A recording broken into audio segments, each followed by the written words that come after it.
Si Domingo sa selda'y nalugmok, tila bilanggo sa hatol na bubog. Ngunit ang puso ngayon'y nagbago, ngunit duda pa rin sa kanya'y nagtatago. Si Xavier, bantay na baguhan, dalangin ng hustisya sa kanya'y iilag. Sa lungkot ng kapatid, buhay ay galit, tila sala ng iba'y sa puso'y nakadikit. Pwede ang buto, tanda ng kabutihan. Ang puso'y maghuhusga, hindi ang nakaraan. Sa gitna ng dilim, may liwanag pa rin. Sa bawat gawaing mabuti, ang daigdig ay gumagaling.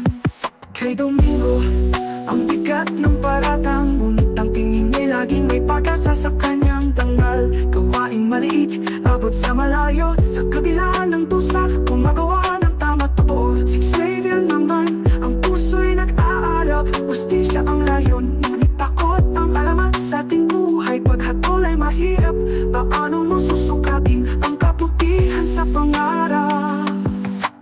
Berde ang dugo, tanda ng kabutihan. Ang puso'y maghuhusga, hindi ang nakaraan. Sa gitna ng dilim, may liwanag pa rin. Sa bawat gawain mabuti, ang daigdig ay gumagaling. Patawad, pag-asa ang susi sa lahat. Kahit anong hirap, ito'y may lunas. Ang ginto'y hindi sa labas matatagpuan. Nasa buto ng taong gumawa ng kabutihan.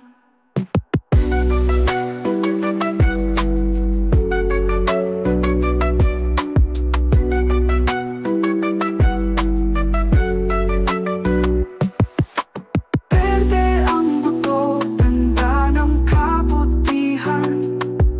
Ang puso'y maghuhusga, hindi ang nakaraan. Sa gitna ng dilim, may liwanag pa rin. Sa bawat gawaing mabuti, ang daigdig ay gumagaling.